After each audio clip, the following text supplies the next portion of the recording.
We're excited to go over our 3-year sports management fast track program, and we're thrilled to have you here. We look forward to sharing what makes this program such a unique opportunity for future students and sports industry professionals. This evening, you'll hear directly from our faculty, alumni, and learn more about the student experience and discover how this program can help you achieve your career goals in the sports industry.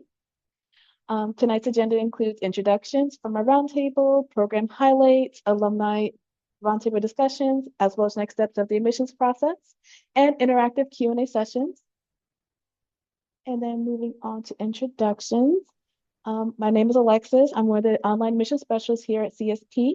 I work closely with the students throughout their admissions process and help guide them as they take the next steps to joining our program. Roundtable, we're again excited to have you here tonight. I just want to see some familiar faces returning as well. At this time, we'd love for everyone at the roundtable to take a moment to introduce yourselves as well. Please feel free to share your name, title, and where you're joining us from. Right. Hello. My name is Dr. Ryan Hubbard. I'm an associate professor of kinesiology, as well as program chair for Masters in Sport Management, coaching athletic administration, and also the online undergraduate in sport management for Concordia St. Paul. Hi, I'm Brendan O'Brien. I'm an account executive. I work with both the Timberwolves and Lynx on both sides, running a bunch of events on game days for both teams. My name's Savannah Shea. I work for the Minnesota State High School League as an administrative assistant, basically just planning state tournaments for high school sports. Amazing. Again, thank you so much for your introductions today, you guys. Again, we're very excited to have you. Yeah, I guess we'll just jump right into program highlights. Just a little bit more about our program. So for our Bachelor's in Sports Management 90 credit hour degree program, it is going to be a 3-year program rather than the traditional 4-year program. It is still the same career focused core curriculum, so we're just reducing those general electives by 30 credits. With that, this also saves you a lot for tuition as well by 25%. But that's also great because that includes because we are transfer friendly and we accept up to about 67 credits, so you get to save a little bit more with us. Our program is designed for working adults, transfer students, career pivoters, and speed to degree seekers. So we do get a little bit of everyone with our program. And just to go over a little bit of our format, the program is going to be 100% online with asynchronous, which means there is no face-to-face requirements or campus visits. You can do this program anywhere, anytime, as long as we watch out for the deadlines. Another great benefit about our program is that we do run on small class sizes. Students receive individual attention and support from our faculty, ensuring you never feel overlooked or lost in the crowd. We're committed to supporting our students, both inside and outside of the classroom. For academic guidance to career preparation, our team is here to help you succeed throughout your education journey with us. So speaking of careers, you guys can go into a little bit of everything. Well, speaking of careers in the curriculum, you can go into a little bit of everything. So this includes research methods, sociality, sports and exercise, sports management, lawn sports, sports marketing and fundraising, planning and managing sports facilities, sports business, motor development, control and motor learning, and intro to sport analytics and AI, as well as an internship opportunity within this program. Now we'll go over some program chair questions that we're excited to ask you guys today. So when you see students succeed in the program, what behaviors or mindsets do they have in common? When we look at student success in our programs, there, I apologize if you hear dogs in the background. That's okay. They're running around at the moment. What I see is those that are, well organized and, in control of time management, because with this being fully online and asynchronous, really the meat and potatoes of our program are our discussion boards with deadlines due for initial posts on Thursday and responses to peers on Sundays. And usually our online courses have 3 to 4 assignments depending on the class for those 8-week courses. So really paying attention to looking at your syllabus, seeing when everything is due. Um, I think, I like to say, get ahead, stay ahead, and I think our students do a great job of that, of being timely with their posts, as well as just making sure that if they have any questions, they come to whether it's me or their instructor with any questions, to make sure that there are no questions in terms of when things are due or if they don't have the resources they need. So I think being really proactive in your education, especially in this format, is optimal.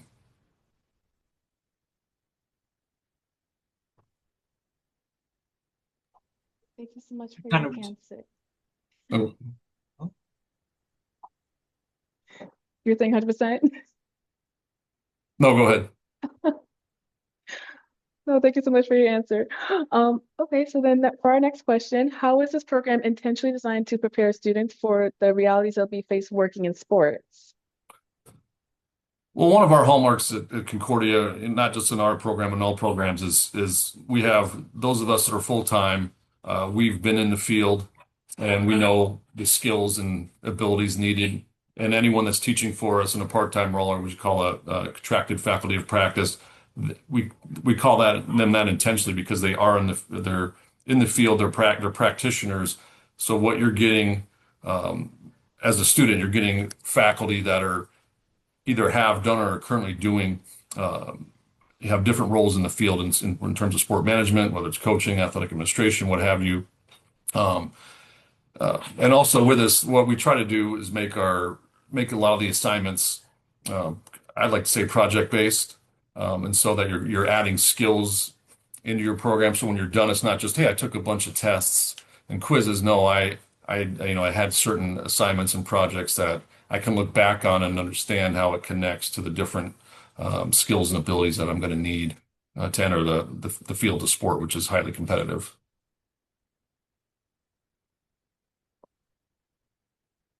Thank you again so much for your answer. I do get a lot of students that ask this as well, so I was glad I was able to listen to this today. I learned a little bit more myself. So then we'll just jump into roundtable discussions, and I will pass this on to you. All right. Again, so how this is going to work uh, Brendan and Savannah. Maybe we'll start with Brendan and Savannah, and then we'll kind of flip-flop who answers first here. But why did you choose the sport management program at CSP? Yeah, I think location was definitely a huge part. I always knew I kind of wanted to work in professional sports. So just the ability to have four kind of major sports teams close to campus, as I was on campus until I moved to asynchronous during my junior year. So I think that was a huge part, as well as just kind of the smaller class sizes. I felt really connected to my classmates. All my teachers knew me personally. They knew kind of the path that I wanted to take and were great resources on kind of how I wanted to get there. Yeah, I'm gonna piggyback kind of off of what he said. The small class size made it really easy to connect with professors, be able to ask questions, and then build actual relationships with your classmates.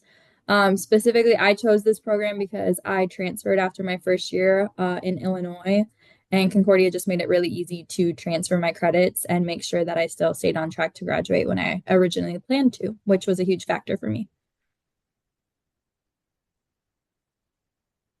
Awesome. Thanks. Next question. We'll flip-flop on Savannah. I'll have you go first here. What skill or habit has made the biggest difference uh, in your current role? I would say adaptability makes a huge difference in my role just because of quick turnaround times and deadlines that come with teams qualifying for our events. Things in sports change really quickly, so just being able to adjust plans while staying organized and communicate effectively under pressure has been really important. With that, just communication is probably the biggest skill because you need to take the time to connect with people that you work with to help just keep things running smoothly and gives you a broader perspective on how you can improve things for the future. Yeah, kind of just to start with what Savannah said, things move super fast in sports. So the skill that I think is kind of the biggest difference that I've seen is just communication. With me being kind of on the front lines of a means of just access conversations from fans, having the communication of what has happened. Obviously, if a trade happens or a game gets changed, people come in, and I could be the first person that they talk to and want to know. So I have to kind of know the answers and then communicate with my team on if a question comes up where I don't know the answer to, just being able to effectively kind of communicate with the fan.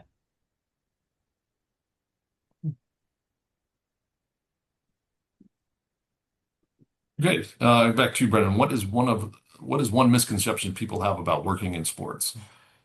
Yeah, I think a lot of people think of it as a very glamorous job. As much as it is, you get to work in professional sports. There's a lot of weekends, working on holidays. You have to be available a lot.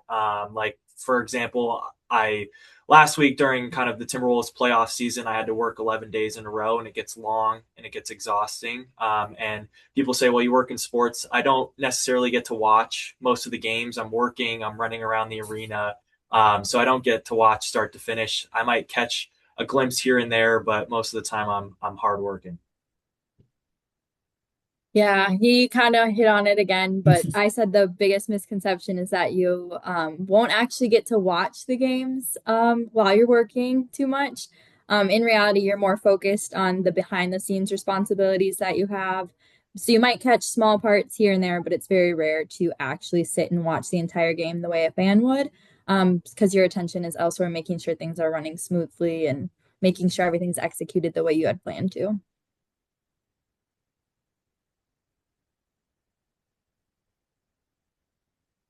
All right, which leads us to this, right? What does a normal work week look like in your role? My typical work week is not glamorous at all. It's a lot of computer-based work, focusing on planning and coordinating all aspects of state tournaments, including hiring event staff, ordering equipment from sponsors, and just those behind-the-scenes operational needs. I create and send communication for coaches, activities directors, all the resources that they would need to prepare for postseason. And then I work really closely with ensuring that head coaches are properly certified and meet state statutes to be able to coach teams. Yeah, on kind of my end, there really is no normal week. We have games on any day of the week. It could be a Sunday, Saturday, any weeknights. Game times ranging from 7 all the way to 9:30 being the latest. So doesn't really look normal, but kind of my day to day. I work with a lot of clients. I work more so. I don't really do the season tickets. I bring out large groups of people. So whether it's schools, businesses, nonprofits, working with an individual inside there, having conversations, explaining their outing, if it's more so a company outing, figuring out what the best option is for them, figuring out how they want to use kind of our seats. We have a ton of different options. So figuring out what the best need is for them. And then I'm also in charge of booking some of our national anthems. So in works with schools, parents, helping them get access to tickets, kind of walking them through what the game day would look like, what entry looks like, what timing is going to look like. So a lot of moving pieces where I'll jump right from a conversation with the school teacher about what a national anthem is going to look like, and then jumping into a conversation with kind of a champion, as we call them, on a business side, either if it's booking a suite or bringing out 100 of their employees.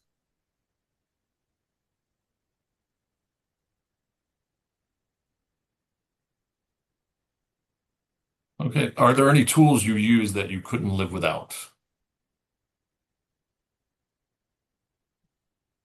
Yeah, so on my end, we use a customer relation management system. It keeps tracks of all my notes. I talk to hundreds of people a day, and it's kind of hard to keep everything straight of where the last conversation left off, what we talked about. So keeping track of all my notes, it keeps track of any email threads, it gets saved so I can quickly go back, look at where our conversation left off so I don't miss any key points or go back on a conversation and make it just one streamlined conversation from front to finish.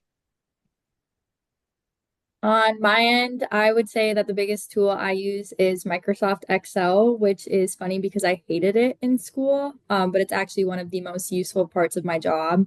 I think just learning how to use formulas and filtering and sorting and data validation, it's just made a big difference on how we stay on top of things. Helps us stay organized with contact information, requirements that are needed, event logistics and all the other details that you need to plan an event like we do.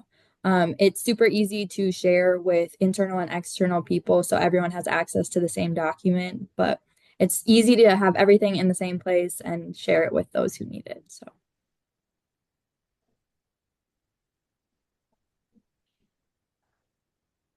Did you start working in sports with your current position? If not, what did your journey look like?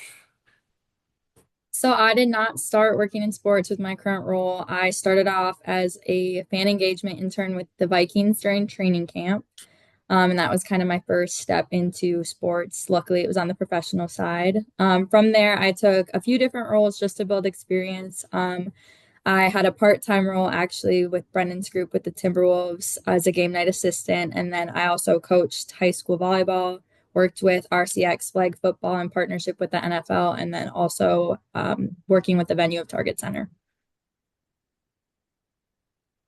Yeah, so I did not start kind of with my current role. I had a lot of on-campus jobs during my time at Concordia St. Paul. I was the baseball manager as well as the undergraduate coordinator for our intramural program. So I started out with just getting some experience on campus, and then I ended up at kind of the same spot. Me and Savannah overlapped for about a year and a half at the Minnesota Timberwolves in that group events assistant role, as well as in the Target Center role as well, kind of doing both at the same time within the same year. After kind of my role as an assistant, I got moved in office as an associate. So working about 30 hours a week while I was still in school. And then kind of once I graduated, then they offered me a full-time position, just an extension of the department, but a role actually working with accounts instead of assisting our account executives that work with accounts.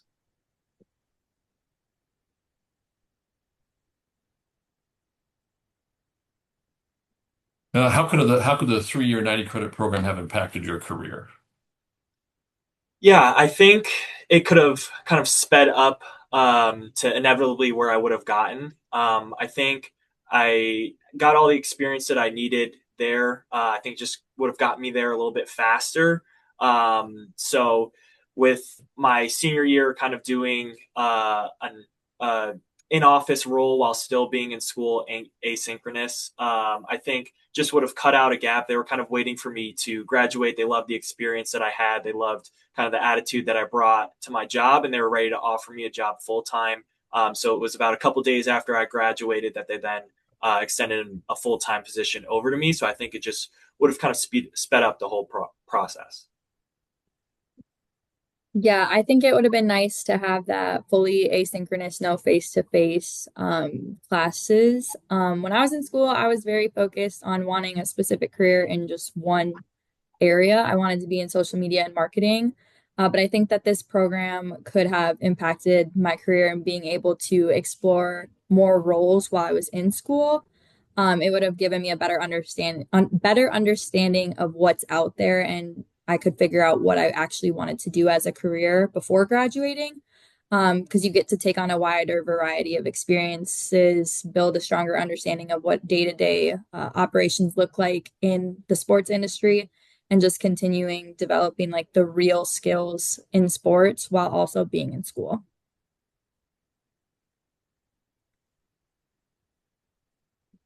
Okay, and what advice would you give future sport management students?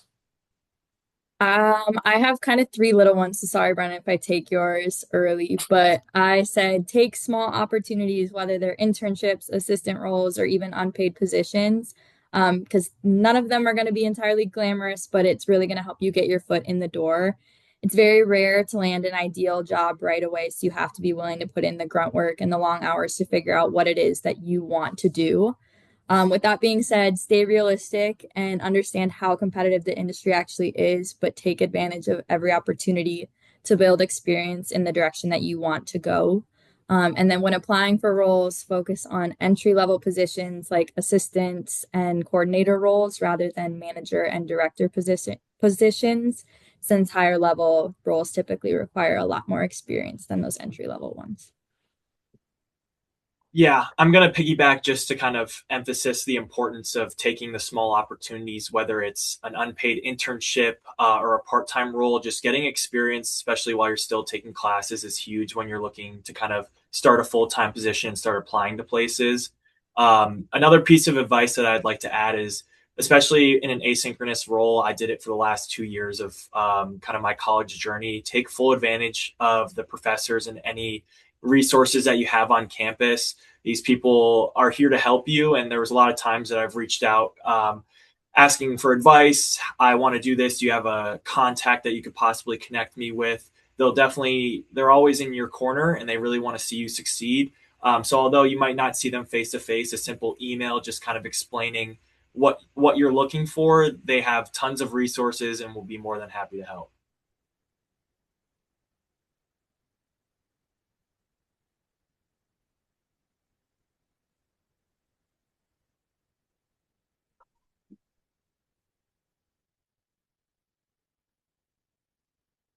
Alexis, I think you're muted. Thank you. I was just saying thank you all again for joining us for the roundtable discussion. I always learn so much from you guys every time we have these.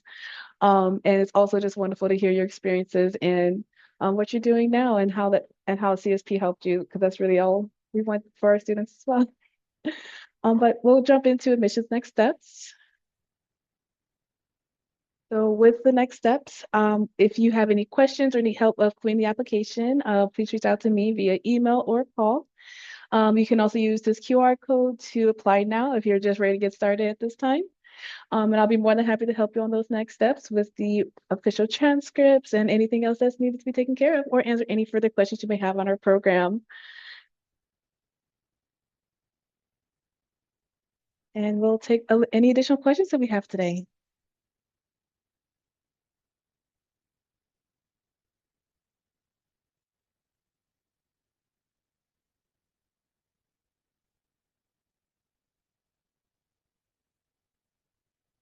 All right, looks like we do have one here.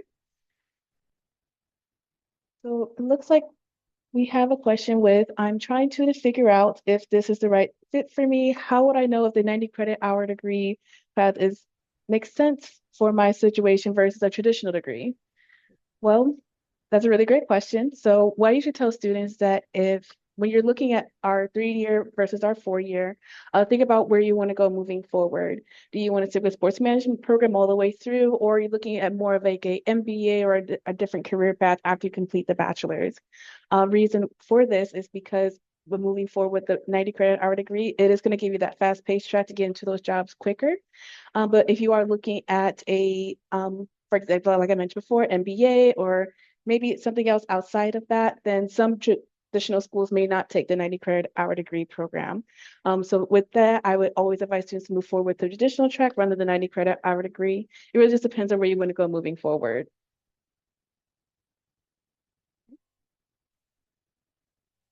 And then for our second question here, since this program is online, what are the best ways students can build experience or connections while in the program?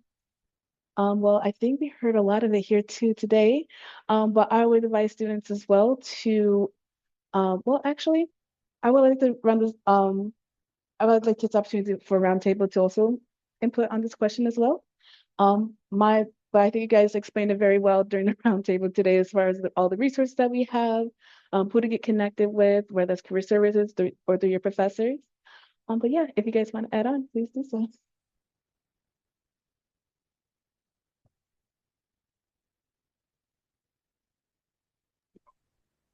Yeah, Yeah. oh, You go go ahead, for it. Brendan. Nope, you got it. I'll go after.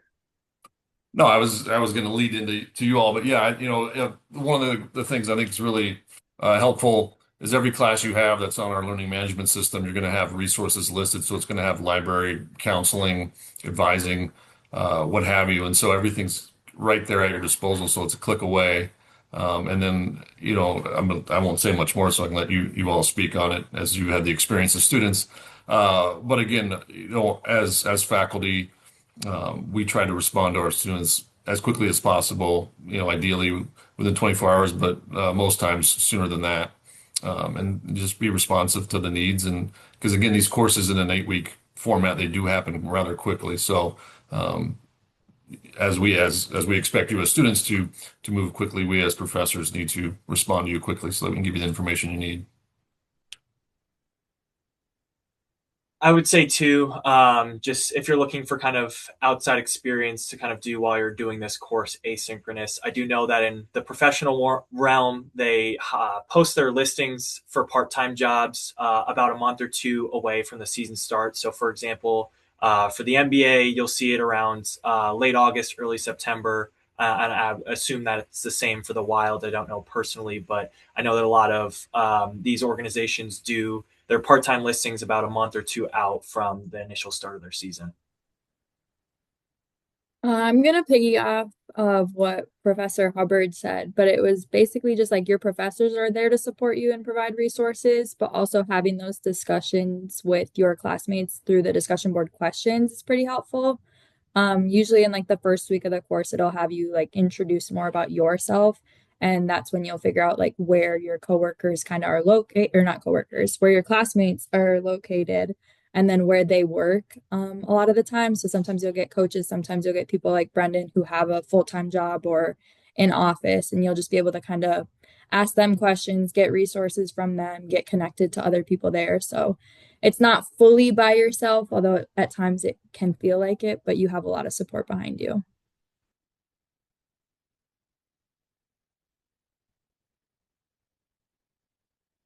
Thank you so much for your answers today. Looks like we do have another question here. So the student wants to know if I've previously applied to CSP and have been accepted, do I need to reapply? Well, it really depends on when you were accepted with us. But I always tell students, please feel free to reach out to me and I can help you on those next steps if you do have to reapply. But I believe it's as long as it's not over a year, you wouldn't have to necessarily reapply with us.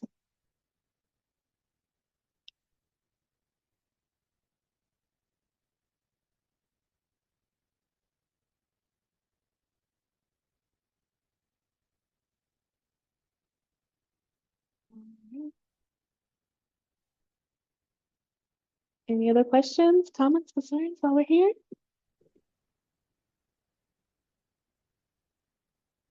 Yeah, I wanted to give a shout out to Brennan and Savannah for being part of the panel. And these are two students I've had and got to know personally. We had an opportunity or experience called the Twins Professional Sports Experience, and they were part of the first cohort with that. Um, and they're just two great examples of students who were proactive in engaging in any opportunity and experience available to them, not only in that particular program, but also, as you probably heard from them speaking today, they jumped into opportunities that presented themselves and didn't shy away. And I think they gave great advice in terms of not only the timing of when to look at roles, but what specific roles to look at. Because if you're trying to get a start in sports, it's as mentioned, it's highly competitive, and you have to start somewhere and be realistic with what experience you have bring into that role and title. So um, I think they just gave great advice on to take advantage of the opportunities they have, whatever they may look like. He said, maybe an unpaid internship. Take advantage of it because you never know who you're going to meet, the connections you make, and where that's going to take you.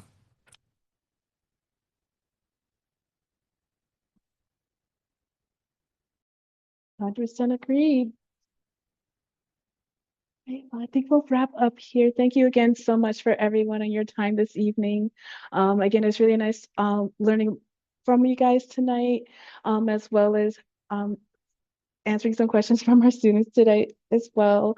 But yeah, thank you again so much for joining us, and we hope to talk with you soon.